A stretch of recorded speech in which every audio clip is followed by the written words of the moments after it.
Perfect. So let's go ahead and get started, right?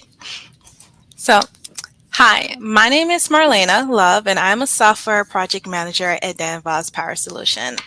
I am accompanied by an amazing group of women leaders within our autonomy solution space here at Danfoss.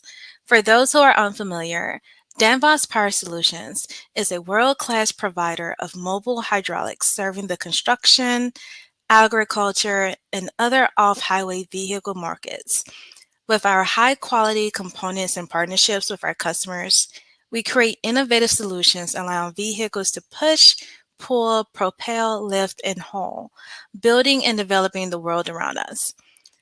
I am so excited for you joining us today for a panel discussion on leading change and autonomy from the perspective of women leaders who are driving innovation and change in the corporate startup space. We started as a team of 7 and have grown to a team of over 20 people from all around the world, bringing autonomy solutions to the autonomy vehicle market. I'm excited for what we have in store for you all today, and I'm so excited to hear about the career journey and the stories from our amazing panelists today. So let's dive right into it. So let's really kick it off with introductions. I would like for each panelist to give us an introduction about yourself and tell us a little bit about your journey from where you started and your paths to really growing into your leadership role today. I'll start from the left. Let's start with Sam. Hi, my name is Samruddhi Kadam, and I work as a senior autonomy software engineer in Danfoss. I've been working for the past 4 years in Danfoss itself. It's my first job as well. And before this, I've done multiple internships in the mechanical engineering space. Amazing. Nice to meet you, Sam. Virtually. Estela. Hi everyone. So my name is Estela. I'm the product manager for autonomous controllers and systems in Danfoss. I've been in the company for 2 years now in different roles, and my academic background is materials engineering.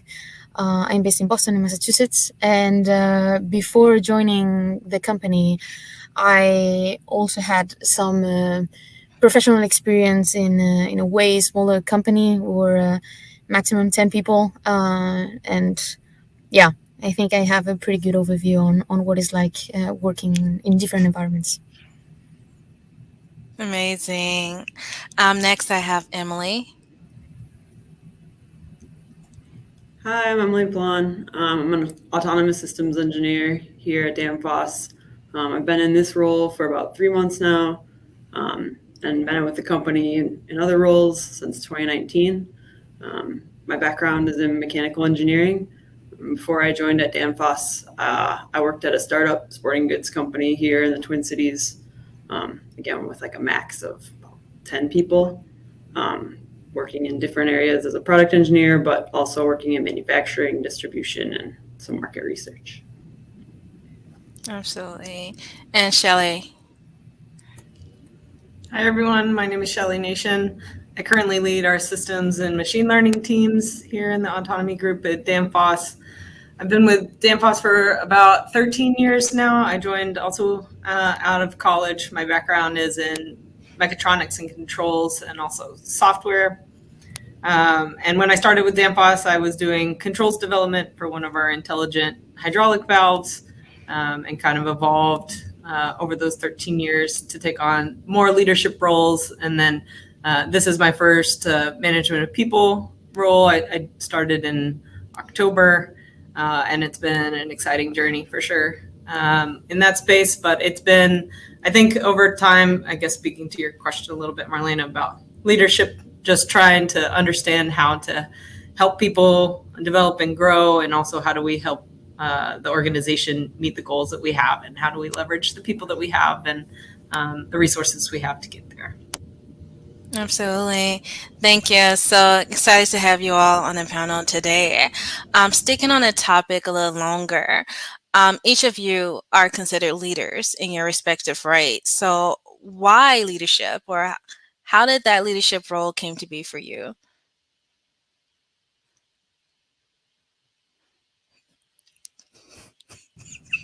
I can start. Yeah. So as I mentioned before, I started in a very small company as soon as I finished studying, and in that sort of environment, you can only expect to develop ownership and a huge culture, around learning. And I really found pleasure in driving the team through that business journey. So I tried to find all the companies that would allow me to experiment with a team on a leadership position, and that's why I joined the postgraduate program in Danfoss. And I think it all comes to me, for me to find balance between needs and interests. I'm really into that, and I believe that I'm good at finding the path to reach both business and team fulfillment. Amazing. Thank you, Estela.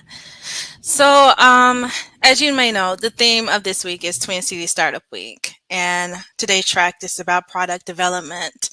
And we often hear about being an entrepreneur, whereas we're working in a corporate startup space where it's more of channeling that innerpreneur, or other words, intrapreneur. So I am curious to understand, like, your each of your different roles within this non-traditional corporate startup space versus someone who would work in a corporate space in your role. How do that differ? And what is that role like for you? And we can start this off with, let's go backwards with Shelley. Sure. And I think I answered maybe your question early, but yeah, I guess circling back to that. Yeah, I guess the rest of the company, we're unique in that we have a systems team within our business unit. A lot of the other groups have, maybe they leverage a systems team outside of their business unit. And we found that this has been really valuable to the autonomy organization because there are so many system level requirements that we need to understand for these autonomous machines. There's a lot of safety concerns. There's a lot of other interactions going on with the machine control layers and our autonomy software and all of the sensors and hardware that are associated with it. So we really have to be conscious of the interactions between all these different components. And so we created a systems team to help us understand all of these different pieces and how they play together, and that we have to consider them as a system, even though we're selling maybe software library blocks and electronic controllers, they all have to work together. And so we need to keep a strong focus on those. So that's been an interesting difference between our team and some of the other business units in an area that we've been trying to keep a focus on in the innovation space of how do we stay focused on what we need to deliver now, but also look at understanding what the systems of the future need as well, and how do we do research in that areas. Absolutely. And now, Emily, you also work with Shelley in the systems team. Would you like to add on to that as well from a systems perspective? Yeah, I think just in general, our area differs a little bit from other places in the company as far as our team is still a little bit smaller. And so we do get to interact with kind of more of our peers outside of just our systems engineering team. To interact with sales and all that fun stuff. So whereas in a bigger team, maybe you're interacting more with just your direct team. So that's kind of nice. Absolutely. And Estela, you're a product manager, which is really important, especially in the startup space. You're developing product and taking it to market. So I would be curious to understand, like, how did that differ for someone who's in a traditional space versus a startup space where you're having to have different processes and methodologies? I mean, I think we all have this idea on how the startup environment is like, and yeah, it is true that you need adaptability, you need an agile mentality, because you have to get used to the idea that what yesterday or a month or a week ago was true might not be true today or tomorrow, and that requires, as I mentioned, a lot of adaptability. Things get obsolete very quickly, and I'm talking about processes, roles, tools, etc.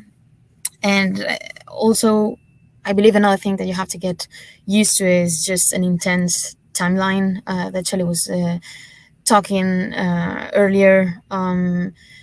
Is just, yeah, the changes that you might see in a traditional corporate space in a matter of 5 years happen in our world or our business unit in a matter of months.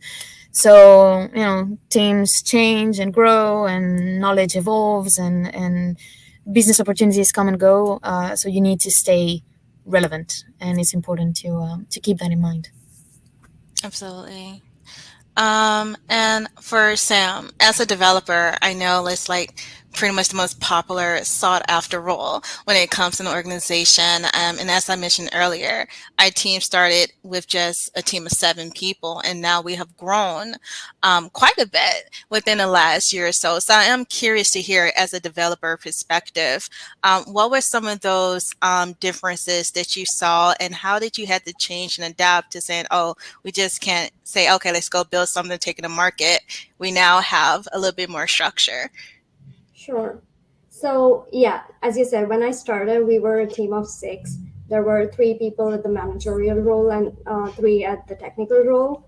So, basically, we had to wear a lot of hats. Even like being a developer, I had to look into product development and testing, and then even like the finishing and the delivery of the software. But we quickly learned that we needed more people, and we needed more people at the right place and who knew the right things to do that work. So yeah, that was one of the major learnings. The other learnings was like we didn't have that much recognition even within Danfoss, since there was not much knowledge or buzz of autonomy, because what we did at an earlier stage was we were just looking into development and not much into marketing, so nobody knew about autonomy. But as soon as that buzz got created, even within the company, it got us more recognition, and therefore yeah, more value to our products. Absolutely.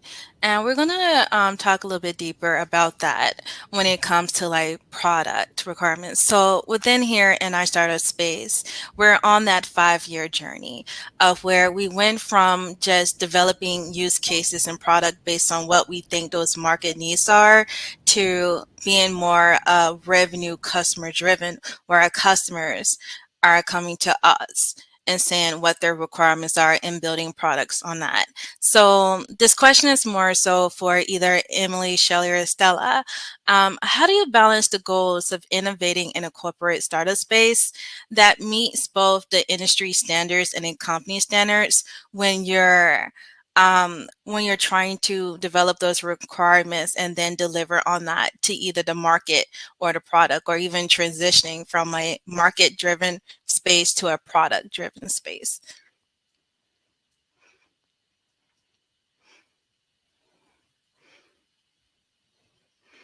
Or in better words, it's like, how do you balance to say in a corporate setting, and I'm a project manager, by the way, we have different type of compliance deliverables, methodologies inside of methodologies of how a product should be created.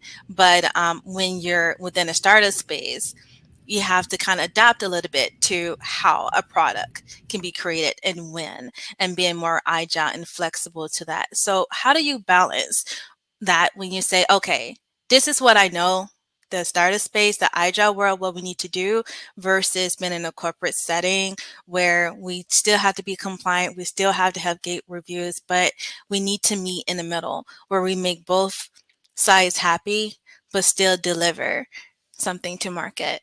Any intake on that?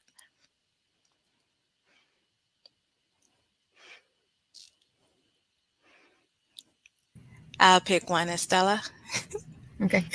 Just to start maybe the conversation, I don't have the full answer to this, but I think for just to be compliant with the company, I think the first thing that you need to do is sort of build the identity of the team, so why we exist, what makes us unique, and how we want to operate. And so based on that foundation, I think that the corporate compliant approach is covered, and that helps us a lot filter all the stimulus that comes from the market, from the customers, and try to target business opportunities that really match what we've agreed on as a team. And so having that approach, I think, helps minimize the disruptions in revenue generation or our path to product development. And of course, surprises might happen, and that needs to be taken into account as well. But talking about performance of the team, that should move throughout the process of product development Mm-hmm. as a big picture. Absolutely. Any take on that, Shelley or Emily? I guess I sort of alluded to some of this earlier, but on the system safety side, a lot of those standards already exist and are pretty well established around functional safety, but there's a lot in the autonomy space that are still evolving. And so from keeping an eye on industry standards, we have experts in the organization that we are leaning on to help us understand some of these functional safety standards, but we're also actively engaged in the committees developing new standards for the autonomy space and making sure that we understand and are a voice at the table in defining those new standards coming forward. But I think on the internal side, so we have a machine learning team, and that's fairly new to the product development side of Danfoss, at least. And so we're helping drive changes within the organization, understanding what's required to be able to develop and validate machine learning models for the autonomy space and for other areas. So it's a little bit, for sure, like you said, Marlaina, you have to focus externally and internally, and we're just trying to stay engaged in the ever-evolving spaces. Like you said, it's a very rapidly changing area, and we just have to keep a focus on those areas. Yeah, absolutely. And I'm going to shift gears a little bit. So one of the benefits that I see working in a corporate startup space is that at least there is some structure there or some processes. I know, like, when you're in the early phases of a startup and you're growing, there could be so many processes or probably no process at all as you're trying to build that structure. So I am curious, for those who are looking to start companies or who's probably in the early stage and you're having to onboard new team members, new customers, and new technology, what challenges could that be for you? Or what challenges have you faced to saying, like, hey, we really don't have a process, and realizing, like, yeah, we might need to have a process here so that we can have more of a structured environment, not that it's compliant, but we're also providing consistent product to market or to our customers, and that everything is with quality. So I am curious, Sam, for you to elaborate on that a little bit more. You kind of went through that phase where it was just, hey, just tell me what you want to deliver, to like, okay, now we need to be more agile, or now we have to communicate with each other and build processes that work. Might not necessarily be that corporate type process, but it's a process that worked for us and that we continue to improve on. Would you elaborate on that experience for you? Definitely. So yeah, going from a no process to like at least having a structure, it's definitely very important. The key learnings of that would be, you need to have somebody who is taking charge of trying to build that system or improve on it, and making sure that everybody else adheres or at least tries to adhere and brings it forward. And then you also have to be open to feedback when you're trying to implement that kind of a system, because that's how you'll improve. And yeah, definitely none of the things work in the first go, so you have to keep changing it. And yeah, people need to be accepting towards it as well. And yeah. Hmm. And I'm curious as well. I know, Shelley, you came from a corporate environment, and maybe with Estela in your rotation program, have you seen some of those challenges as well, or recognize some patterns that probably in both in a corporate environment and a startup environment where you say, hey, we have to really streamline on that or provide structure in how we work? And they can be between either one of you. All right. Yeah, I mean, I think from the opposite standpoint of Sam, in previous roles, yes, I've been in an organization where there's a lot of very formalized processes, and it can definitely, they're there for a reason, and you have to be mindful of the reasons that they're there, but they can definitely slow things down. And I think trying to actively work on, yeah, like Sam was saying, and if you're trying to build the processes, you'll have to iterate, but sometimes it's once they're there, you think that they're there and they have to stay there, but it's also important to look at them again and make sure that they're still there for valuable reasons and not just there because of a legacy problem that we were trying to avoid. So I think when large companies are trying to create startups or little incubation groups, it's important to make sure that you're not overburdening them with a lot of red tape and processes that aren't as necessary for those groups versus a very productionized environment. Mm-hmm. What happens, and I'm curious to hear some examples, like when you're developing a product and employing to market, like what have been some lessons learned in that area or some challenges that you face? And like, yeah, we probably want to do this differently next time for those as founders out there who's like, we want to develop a product that a customer, or maybe you're in an area where you're trying to find a product market fit. Like, what would be some tips or some challenges, listeners, that you overcame to build that product that the market want?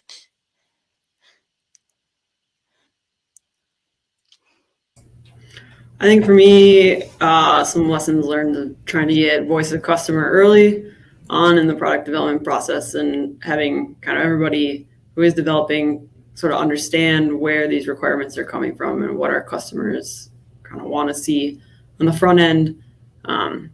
If you do it too late, then you end up having to kind of backtrack and redesign.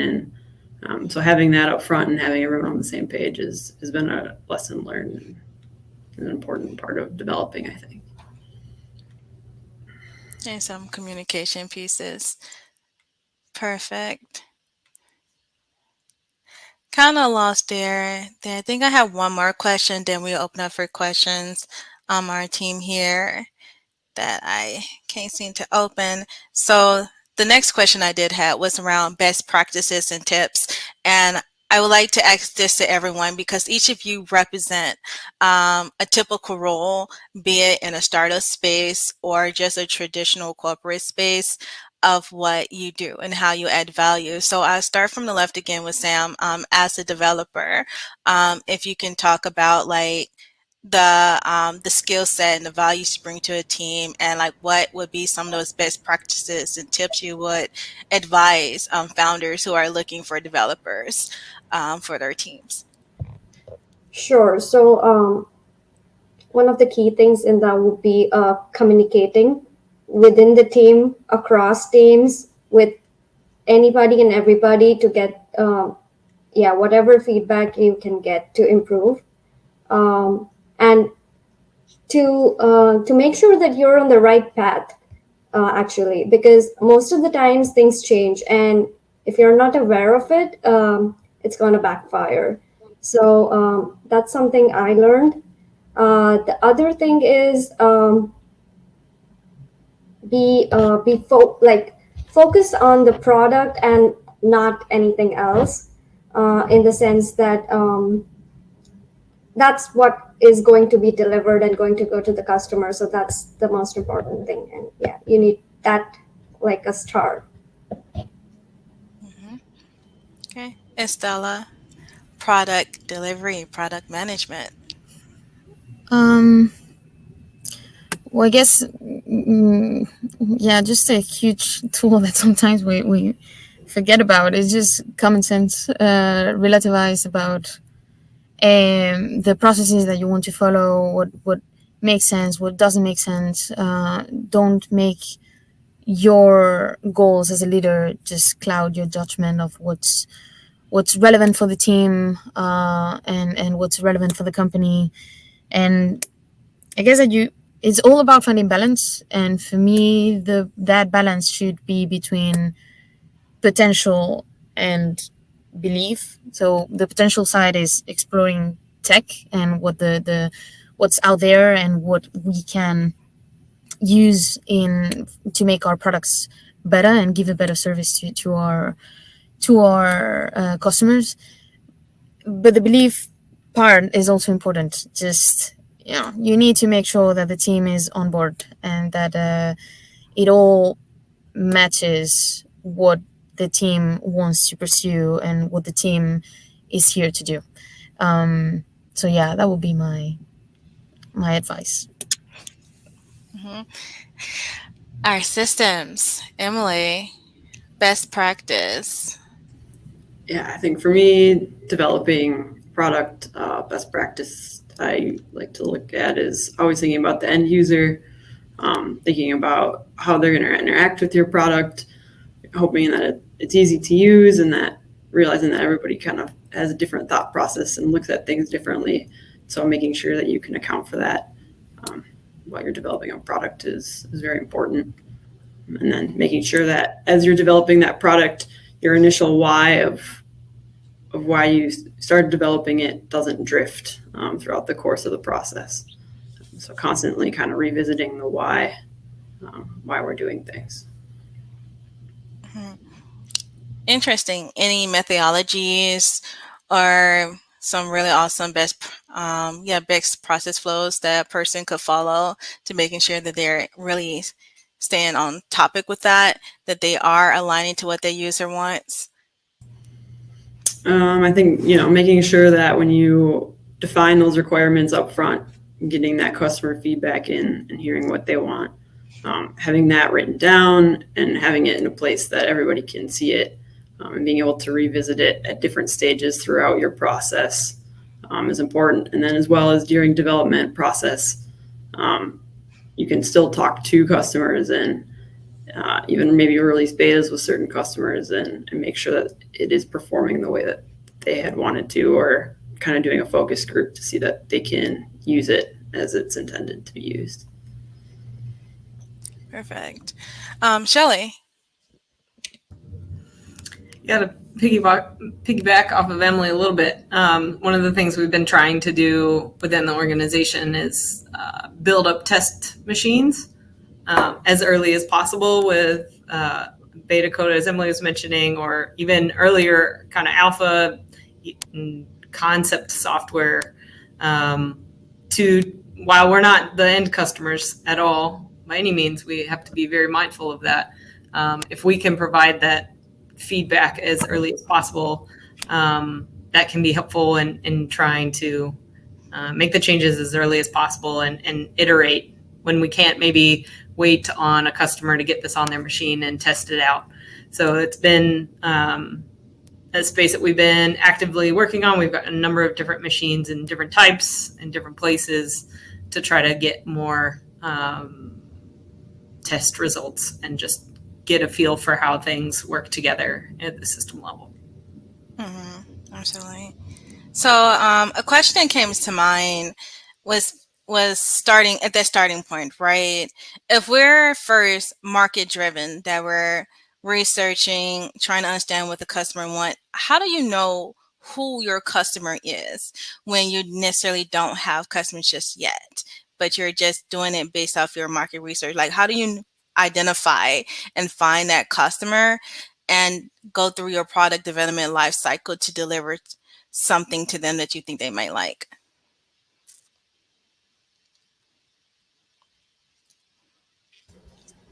I can go first on this. So, being a developer, you anyway don't have much of a contact with the direct customer. So, for us, looking at the customer would be looking at the person who's giving us the requirements. So that could be a sales engineer. That could be our team lead, our manager who's asking for that. So yeah, so we base our requirements on their expectations, actually. Hmm. And how do you go by validating that their expectations has been met? Uh, Constant meetings, constant communication. So Hmm. yeah. Hmm. And what's really interesting as well, when we talk about customers, I know this team is pretty unique and different, where we have a bit of an R&D portion of what we do. In most companies, especially in that corporate setting, you have like a paying customer. They give you a statement of work, business case, say, hey, I have a project, I have these requirements, go build it, and I'm happy. Whereas with our team, we're a bunch of like researchers, right? Robotics, engineers, and we do a lot of R&D, prototyping and testing. So for someone who's new into this field, like who's probably considering like innovation, it's like, what do it means to do R&D first, to understand like what do the market want, what do the customer work, how do we incorporate iteration into that before we go right into saying, okay, now we have firm requirements, we tested that, and now we're ready to go through a traditional process to develop it and take it to market. Any insights into that way of researching and developing product from an R&D first approach? I am curious to, you guys are really good in this. Let me see, Estela. Well, actually, it's Shelley, because your team do a little bit. I know I'm picking, like which one? Like you guys are so good. But let's do Shelley. Well, you guys kind of work together too, so. Go for it, Everything's Shelley. team effort. Everything's team effort. I mean, I guess we definitely, there is a bit of a, I guess as you were saying there, Marlena, so let's use kind of machine learning space instead of systems, since we've talked about that a couple times. But there's a lot going on in our machine learning team around trying to understand what is technically possible before we are in parallel with trying to figure out what do the customers need, and all the other discussions we've had here, right, around making sure that it's meeting real use cases instead of just coming up with technology for the sake of technology. But sometimes we do have to understand what is technically feasible within the constraints of the products and systems that we have on these machines. So that is an area that we have our machine learning team working on right now, just kind of learning about what are kind of the best practices and the newest algorithms and models available in the space. How might those be leveraged in our world? Because a lot of them are kind of on-road cars versus off-road, where the environments are so different. Trying to evolve those models into our space and then give the feedback to our product management team and say, hey, these are some things we can do. How does this align with what you're hearing we need? And trying to find some place in the middle where everything makes sense. Go I'm ahead. ready for you, Estela. Yeah, I mean, I have a kind of a similar answer to your question. I think it is all about, building knowledge, trusting also the us as professionals, and try to build up an approach that is coherent and relevant for the business. And then once we have an idea, just an internal idea of where to go, then do all the iterations that are required from the inputs or feedback that we get from customers. But I think that the first part is very lonely in the sense that, okay, we're going to do this because we trust that we're making the right decision, that we trust our gut, our knowledge, and let's go for it. And if it doesn't work, let's learn, and let's learn from it, and try to change the approach to make it better next time. So I think that you also have to embrace the uncertainty of, okay, if it doesn't work, we'll find something else that will work. Absolutely. You brought up an interesting point there too, because as a product manager, you're looking over and beyond, right? Like that 3 year, 5 year mark. And I know in most corporate settings, there's usually that 5 year period where we want to be. So I am curious to hear your perspective of how do you really plan your product roadmap of like what we want to focus on, and also being agile and knowing that that might change and we have to probably switch up our strategy to be competitive in market. And speaking of competitive in market, like to compete with other startup companies that aren't necessarily a part of corporate organizations. Any insights into that? I think, well, first, whatever is decided might change in a matter of weeks, months, and you have to be ready for that. You have to have the open mindset to say, okay, well, what we did a week ago doesn't make any sense anymore, so we have to rework on that. And I guess that it's, yeah, coming back to the point that Shelley made earlier in the session, it all comes to what we would like to do, what we think would be the best product, best service, and then try to match that with what's actually feasible from a technical point of view, and find the balance between those two things, and hope that everything will happen just as planned. But that never happens. So you need to also keep the right mindset, and embrace the journey that always comes with good learnings, I guess. Yeah, absolutely. I'm curious too, Sam, as a developer. I can only imagine what goes through a developer head at this point when you're told you have to change priorities and you have to meet with this new vision. Because I'm quite sure we talk a lot about in our organization about methodologies, right? The traditional waterfall method, like give me the requirements up front, I develop, and it's like, well, technically, we're not doing those requirements anymore. Now we have to change. So, can you give us some insights into that, like what that looks like in an ever-changing environment of having to like redevelop, recode, retest, reprototype? So, in my opinion, you have to be ready for it. Like it's gonna happen. It's an ever-changing world. So there is no other way. You just have to be ready for it, and you need to have that mindset that yeah, this is gonna change. This is not you. I mean, in a product, you always put your mind and your heart and all your hard work and your efforts, your hours, but then it's a bit of a feeling where you're like, oh God, why now? But then yeah, you have to just accept it. There is no other way.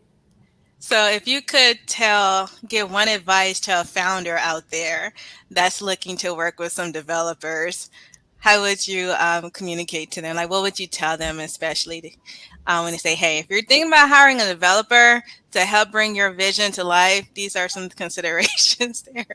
I mean, so the best part of this is that since we're in the autonomy robotics field, we have a lot of tools at our hand. So we have simulation, we have prototyping. So we can try and test those things before they come into picture, and that's the best part. So you like, yeah, there is something you can do about it, and yeah, that is trying it in simulation. If it works, you can show it to your peers, whatever, and get it approved. Or yeah, so and you can have a number of iterations in simulation as well. So that's the best part about it. So that should be the first option that should be considered. So, I'm feeling the vibes here that change is exciting, at least in autonomy, right? Who doesn't love change? At least on our team, it is, yeah. Yeah, I promise it's not forced for those who's wondering. We love it. Absolutely. So I think that's main all my questions there. Everyone is encouraged. If you have a question that you would like to ask, definitely feel free to do so. It is interesting to see how we incorporate have our takes on the startup space versus a company that's just starting out and growing teams. And one of the things to look at is this could literally be you within the next 3 to 5 years as you're growing and innovating in a fast market. So we do have one question. How do you balance delighting your customer without over engineering a product? Who would like to take this question?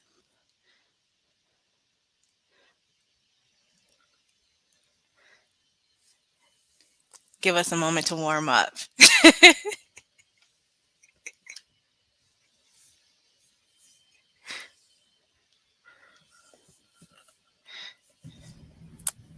Um, I mean, I guess that it all comes to the goals that you have as a team, and trust also some pre-established processes that protect us from these sort of situations. We have a product development process internally established that actually, yeah, just forces in a good way to move on to deliver to answer to business expectations and requirements. So in that sense, I think that what the corporate environment brings us is protection and sort of motivation to move forward and answer to business expectations.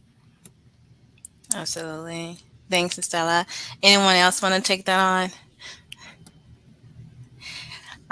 One of the important things is I know when you talk about customers, it's always about that user experience, right?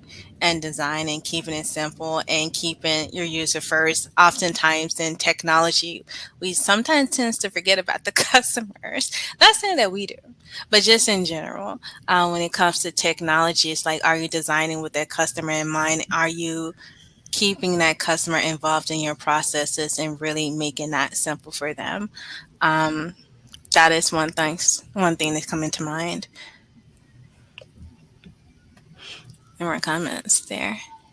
Perfect.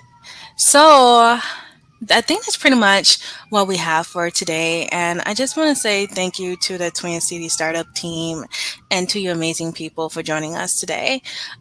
We are with Danfoss Power Solution, and we are a part of the autonomy vehicle space off highway where we create amazing solutions.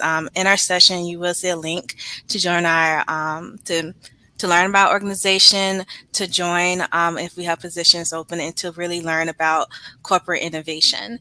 So with that, I know there's amazing events happening, one starting in 2 minutes. So thank you guys so much for joining us today. And thank you to our amazing panelists today, Sam, Estela, Emily, and Shelley. Thank you so much for taking the time to share your perspectives. Thank you, Marina, Thank and thank you. you all. Thanks. It's been a great session. Absolutely. Thank you so much. So with that, guys, enjoy the break. We have more things coming up with Twin City Startup Week. I look forward to seeing you guys in person and virtual. Let's have an amazing week together. Enjoy your time. You too. Thank you.